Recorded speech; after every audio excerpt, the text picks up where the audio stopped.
이게 처음 시작할 때 말씀을 드렸지만 날씨가 굉장히 좀 궂은 날씨입니다. 그래도 우리가 강산 허리케인이 많이 비껴가서 큰 피해가 없을 것으로 기대하지만 혹시 또 주변에 어려운 나라는 분들이 돌아보시고 중보할 수 있는 그런 모습이 되었으면 좋겠습니다.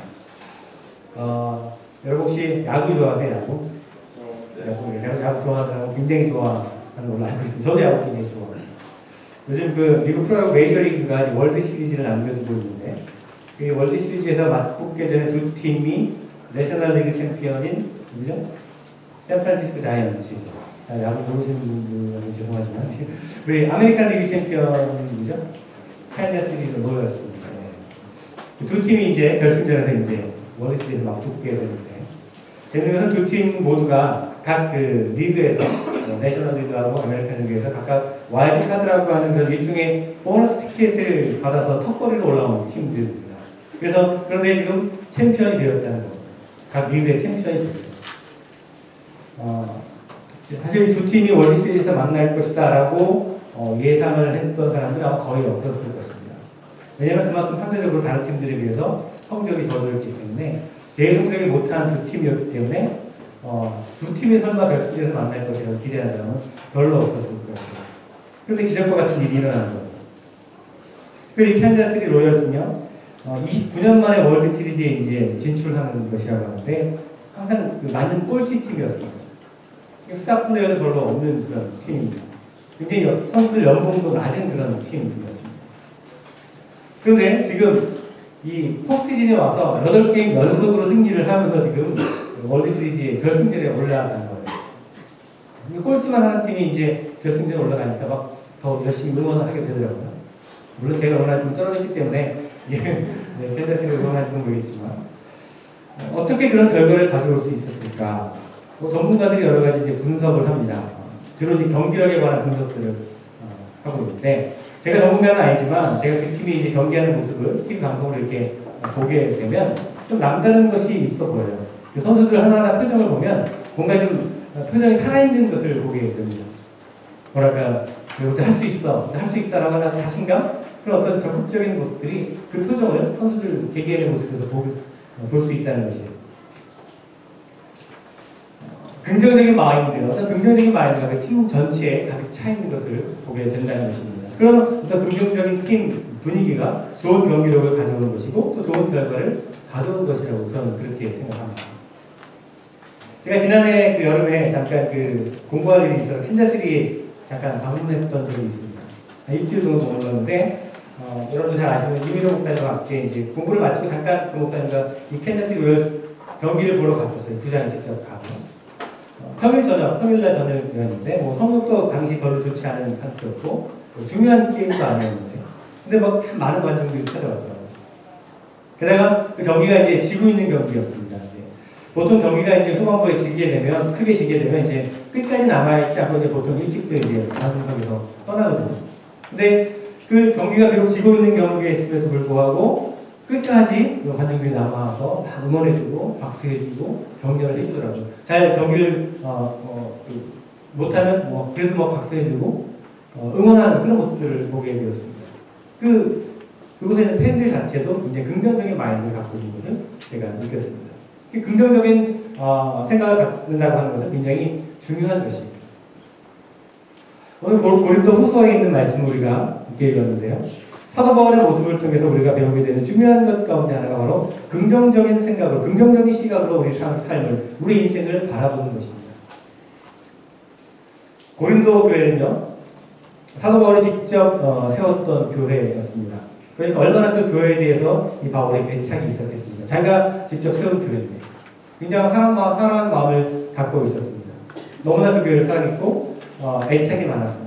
그런데 바울이 이제 선교 여행을 위해서, 전도 여행을 위해서 그 교회를 이제 떠나게 됐는데, 교회를 떠난 다음에 그 고린도 교회 안에 잘못된 생각을 가진 사람들이 이제 나타나기 시작을 했습니다. 그 교회 안에서 잘못된 가르침을, 거짓된 가르침을 전하는 사람들이 일어나서 사도 바울을 모함하고 비방하는 일들이 일어나게 됐다는 것이에요. 바울이 이제 선교 여행을 마치고 고린도 교회를 다시 방문하려고 할 때쯤에 바울이 이제 이런 소식을 들었어요. 교회에서 이런 일이 일어나고 있다. 고린도 교회에 이런 일이 있다라고 하는 소식을 듣게 되었습니다. 바울이 별로 아마 기분이 좋지는 않았을 것 같아요. 자신이 세운 교회, 자신이 직접 세운 교회, 자신이 사랑했던 성도들에게 어찌 이런 일이 있을 수 있을까? 그 소식을 듣고 바울의 마음이 굉장히 아팠을 것입니다. 어쩌면 배신감마저 들었을지도 모르겠어요. 그러나 바울은 그런 상황 가운데서도 원망하거나 부정적인 생각을 하지 않았다고 하는 것입니다. 오히려 그 부정적인 생각과 그 모든 부정적인 환경들을 넘어서 고린도 교회 성도들과 계속해서 긍정적인 관계를 다시 세우기 위해서 지금 이 편지를 쓰고 있는 것입니다. 지금 고린도 후서의 편지를 쓰고 있는 것입니다. 오늘 우리가 읽은 본문의 바로 앞에 보면 13절, 14절에 보면 바울이 자신을 그 비난하는 사람들에 대해서 이렇게 이야기합니다. 나는 여러분이 우리의 자랑이 되기를 바랍니다. 나 또한 여러분들에게 여전히 자랑스러운 존재가 되기를 원합니다. 라고 그런 내용을 쓰고 있습니다. 이 얘기 다시 말하면 제가 여러분들에게 받았던 상처에도 불구하고 내가 받았던 아픔에도 불구하고 나는 여전히 여러분을 사랑하고 있습니다. 여러분은 여전히 나의 자랑이 됩니다. 여러분도 저에게 그렇게 대해 주셨으면 좋겠습니다. 라고 하는 그런 말입니다. 여러분 혹시 누군가로부터 다른 사람에게 속아본 경험 있나요? 속임을 당한 경험이 아마 있을지 모르겠습니다. 있는 청년들 많이 있을 거예요. 아니 가까운 사람에게 배신을 당했던 경험이 아마 있었는지 모르겠습니다. 다른 사람에게 속아본 사람일수록 다른 사람을 믿지 않기 마련이죠. 믿을 수 없게 되는 것이 사실입니다. 남에게 배신을 당해서 어떻게 내가 누군가를 신뢰할 수 있겠는가 하는 것입니다. 하지만 바울은 하나님께서 살아계시기 때문에 그것이 가능하다라고 우리에게 오늘 가르쳐주고 있습니다.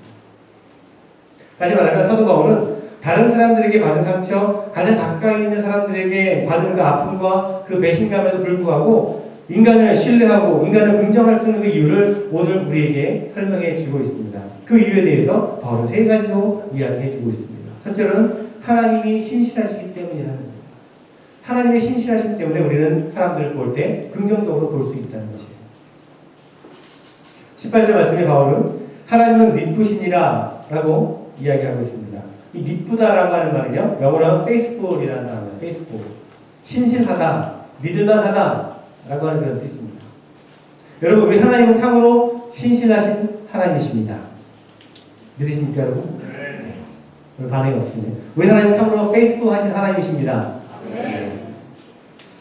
하나님께서 신실하신 것 같이 바울은 누구를 대하든지 어떤 사람을 대하든지 신실함으로 대하려고 했다는 것입니다. 또한 바울은 하나님의 은혜를 가지고 사람들을 대하려고 했습니다.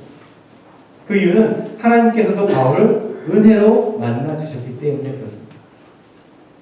바울이 다메섹이라고 하는 곳으로 가는 도중에 하나님을 만나게 됩니다. 그것은 전적으로 하나님의 은혜였습니다. 바울이 그가 능력이 있어서, 바울이 어떤 자격이 있어서 주님을 만난 것이 아닙니다. 전적으로 하나님의 은혜였습니다. 하나님께서 은혜로 바울을 만나주셨고, 바울을 대해주셨습니다. 그렇습니다. 하나님은 여러분을 은혜로 만나주시고, 은혜로 대해주십니다. 신실함으로 우리에게 다가오셔서 나를 은혜로 만나주신 그 하나님, 바울은 그 하나님을 기억하고 있었다는 것이에요. 그렇기 때문에 자기를 미워하고 자기를 비난하고 자기를 배신하고 자기의 상처를 입힌 사람들을 은혜로 대할 수 있었다는 것입니다. 하나님께서 우리를 은혜로 대해주셨다고 하는 것은 참으로 놀라운 사실입니다. 우리는 많은 실패와 불순종과 우리의 불의함으로 하나님을 실망시켜드렸는데, 우리의 모습은 하나님을 실망시켜드리는 것이었는데, 그럼에도 불구하고 하나님께서는 여전히 우리를 품어주시고 우리에게 은혜로 다가오신다는 것입니다.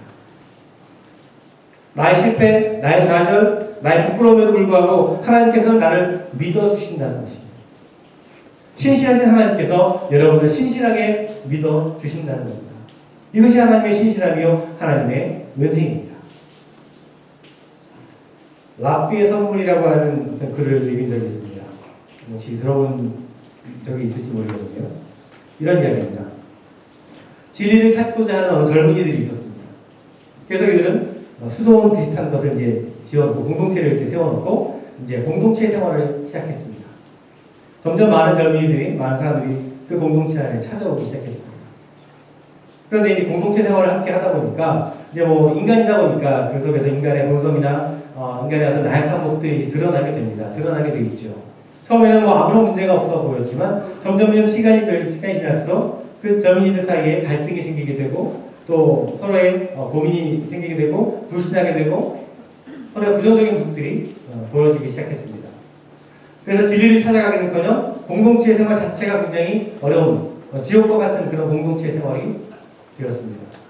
그래서 한 사람, 두 사람 그 공동체를 떠나기 시작합니다. 수도원을 떠나기 시작합니다. 그리고 결국 그 공동체에는 5명만이 남게 되었습니다. 이제 수도원의 문을 닫아야 될 것인지 아니면 그대로 계속 유지해야 되는 것인지 이런 문제가 남았습니다. 그래서 그들은 자신들을 지도하고 이제 존경받을 만한 선생님을 찾아가서 이렇게 묻게 됩니다. 선생님, 우리가 정말로 진리를 찾으려고 모여서 공동체 생활을 함께 시작하게 되었는데 이제 사람들이 다 떠나갔습니다.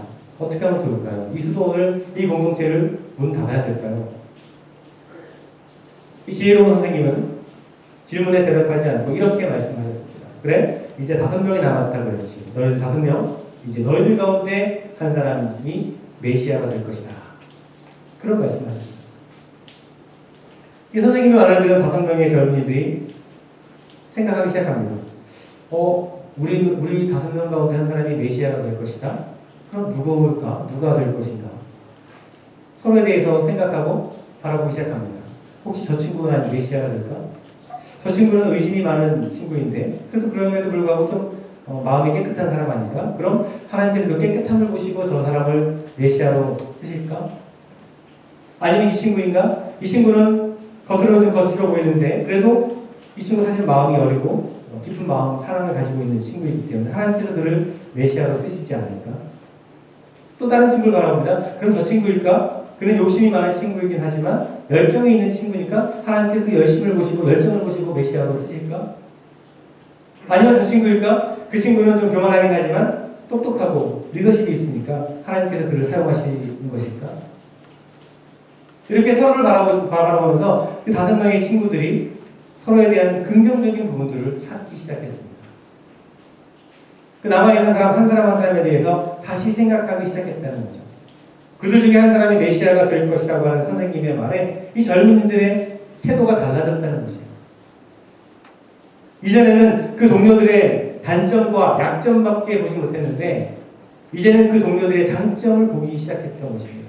지금까지는 이 사람들이 부족한 점만을 찾아냈었는데 이제는 다른 사람들의 가능성들을 긍정적인 부분들을 찾아보기 시작했다는 것입니다.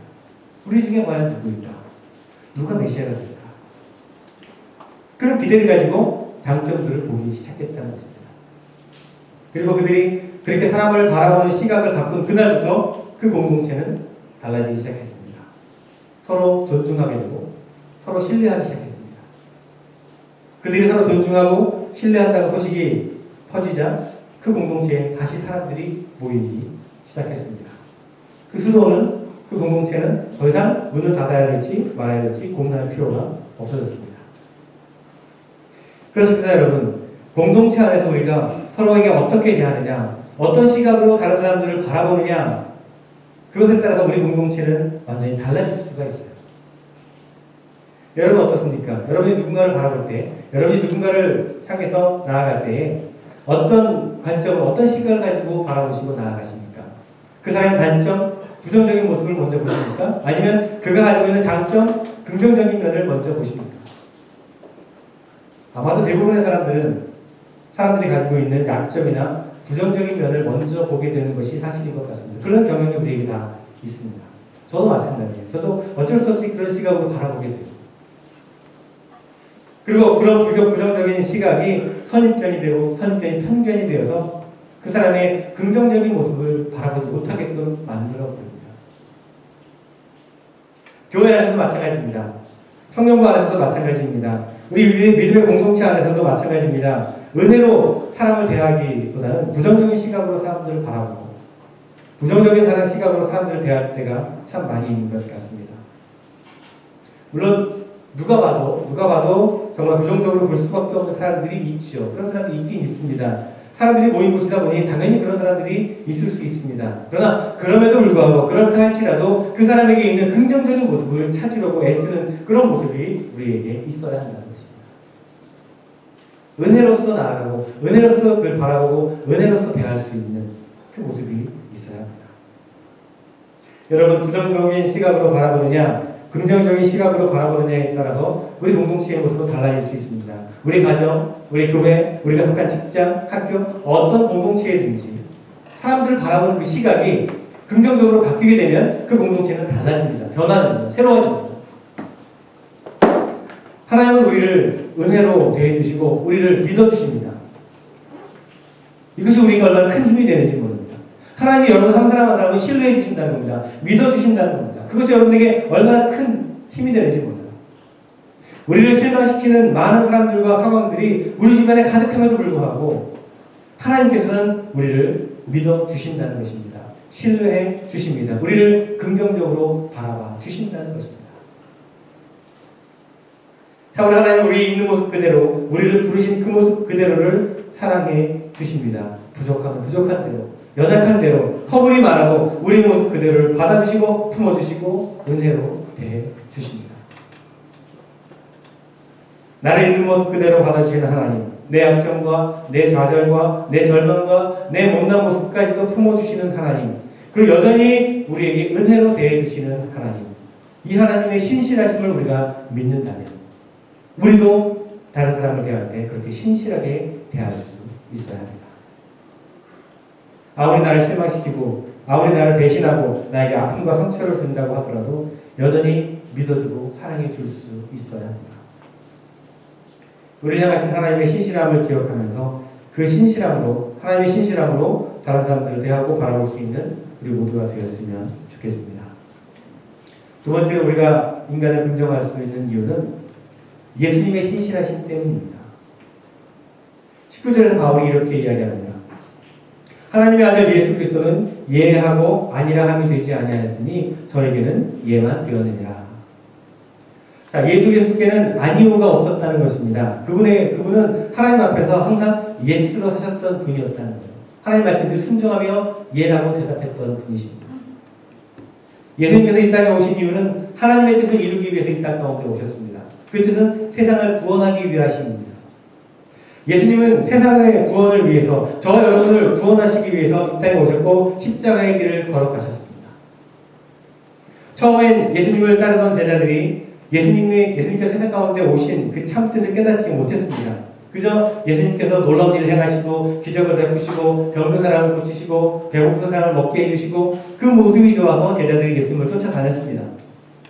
그런데 예수님의 삶 가운데 점점 고난과 죽음의 그림자가 드리워지자 예수님을 따랐던 제자들이 하나 둘씩 떠나기 시작했습니다.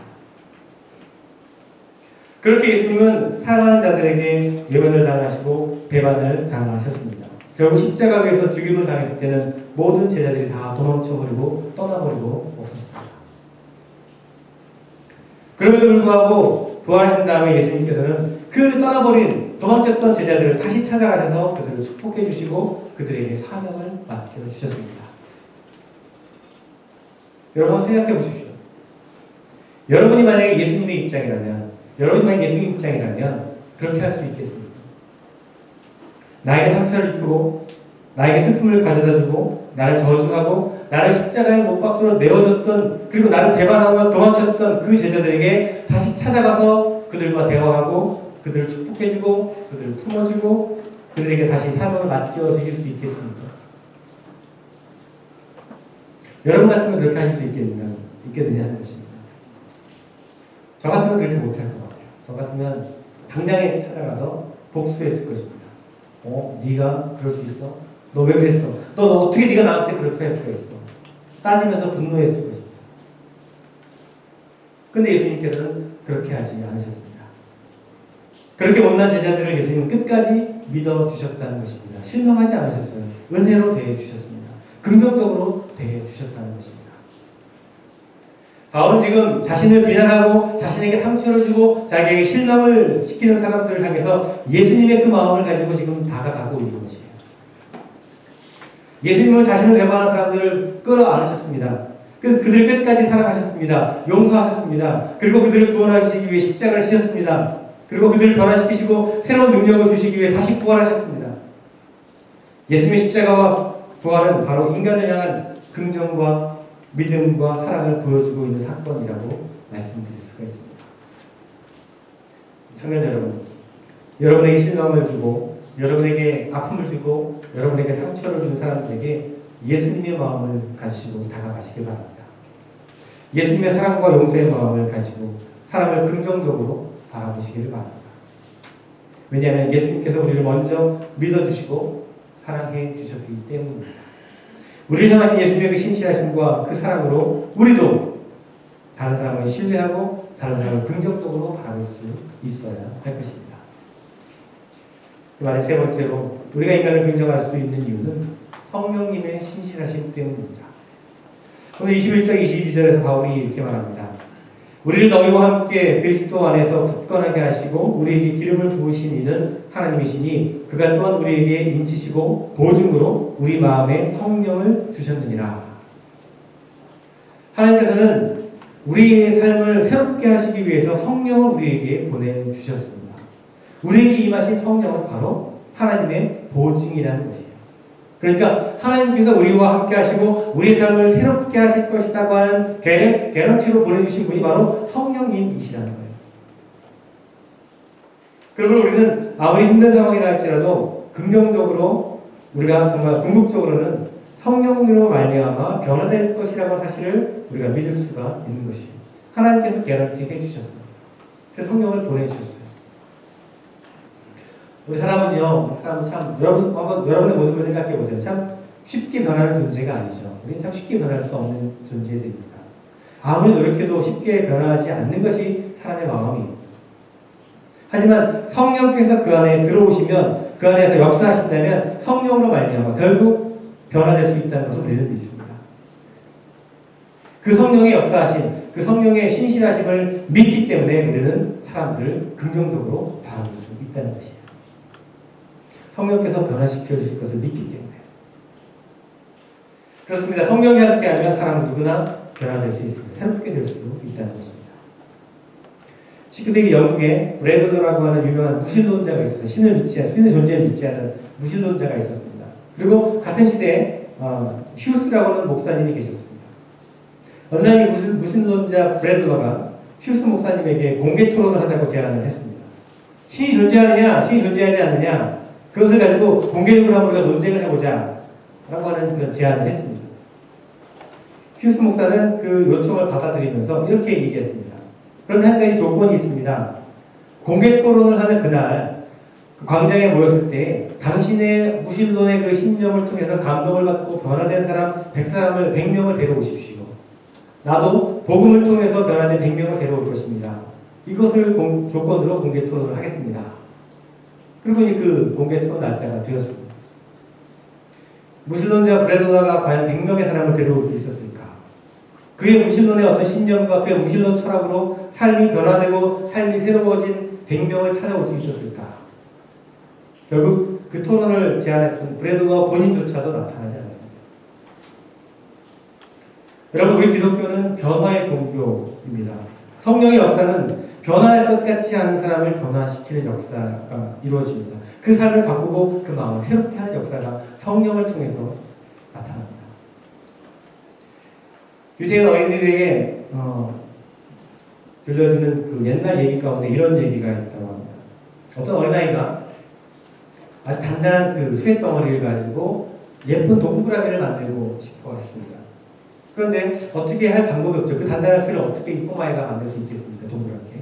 그래서 기도를 합니다. 하나님, 이 쇠를 동그라미로 만들 수 있도록 도와주세요. 기도했습니다. 그러자 잠시 후에 도끼 인간이 나타나서 도끼를 가지고 그 단단한 쇠를 막 때리기 시작합니다. 소용없죠. 도끼 날만 다 깨져버렸습니다. 또 얼마 있으니까 톱이 나타났습니다. 톱이 나타나서 그 톱으로 쇠를 막 자르려고 합니다. 잘라버리려고 합니다. 그러나 그게 썰어지겠습니까? 역시 소용없습니다. 한참 후에 아주 작은 불꽃이 나타났습니다. 저 작은 불꽃이 과연 무엇을 할 수 있겠는가 싶었는데 놀랍게도 시간이 점점 지나면서 그 쇠가 녹아지기 시작합니다. 그러더니 아름다운 동그라미를 만들어냈습니다. 오늘 말씀에서 성령을 가리켜서 우리 안에 거하시는 기름 부으심이라고 하는 표현을 하고 있습니다. 이것을 다르게 말하면 우리 안에 거하시는 불꽃이라고 말씀드릴 수가 있습니다. 이 성령께서 정말 쇠처럼 무쇠처럼 단단하게 굳어져 버린 우리 마음을, 하나님을 거부하는 우리 기질과 우리 습성을 녹이셔서 마침내 우리를 변화시켜 주실 것을 믿습니다. 새롭게 하실 것을 믿습니다. 닫혀진 마음의 문을 열게 하실 줄로 믿습니다. 그러므로 우리는 이 성령의 역사를 우리가 기대하면서, 사람을 변화시키시는 그 성령의 역사를 기대하면서 우리가 사람들을 바라볼 수 있어야 할 것입니다. 그 시각을 가지고 사람들을 긍정적으로 바라볼 수 있어야 할 것입니다. 오늘 우리는 고린도 교회를 향한 사도 바울의 사랑과 관심을 우리가 보았습니다. 그들이 비록 바울에게 실망을 주고 아픔을 주고 또 슬픔을 주었다 하더라도 바울은 항상 그들과 계속해서 긍정적인 관계를 가지려고 노력했습니다. 그것은 바로 바울이 하나님의 신실함으로, 예수님의 신실함으로, 그리고 성령님의 신실함으로 사람들을 바라보았기 때문입니다. 우리에게도, 우리 청년들에게도 그 모습이 있었으면 좋겠습니다. 우리 청년 여러분, 우리를 사랑하시는 하나님의 그 사랑의 눈을 가지시고 긍정적으로 사람들을 바라보시기를 바랍니다.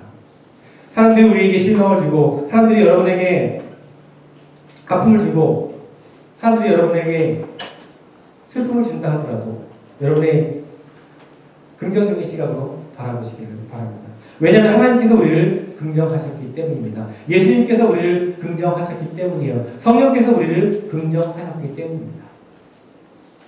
우리 부족함과 연약함에도 우리를 끝까지 믿어주시는 신실하신 하나님, 정말 실망뿐인 우리의 모습에도 우리를 품어주시고 우리를 변화시키시기 위해 십자가에 죽으시고 부활하신 그 신실하신 예수님, 정말 딱딱하게 굳어져 버린 우리의 마음 가운데 임하셔서 우리를 녹이시고 우리를 새롭게 만드시는 신실하신 성령님, 그 하나님과 그 예수님과 성령님께서 우리를 인정해 주시고 우리를 긍정해 주시는 것처럼 우리도 불신보다는 믿음으로, 부정보다는 긍정으로, 미움보다는 사랑으로 우리의 삶을 바라보시고 세상을 바라보시고 또 다른 사람들을 그렇게 바라보시길 바랍니다. 우리 시각이 바뀌면, 우리 관점이 바뀌면, 우리 바라봄이 바뀌게 되면 우리가 속한 공동체, 우리 가정, 학교, 직장, 교회, 우리 청년부, 우리 소그룹 분명 하나님께서 기뻐하시는 그런 아름다운 모습으로 변화될 줄로 믿습니다. 나 자신의 변화되는 물론이고 우리 공동체가 변화될 줄로 믿습니다. 믿음과 사랑의 공동체가 될 줄로 믿습니다. 그 일을 시작하시는 우리 청년들이 되기를 간절히 주님의 이름으로 축원을 드립니다. 기도하겠습니다. 정말 신실하신 주님, 우리가 어떤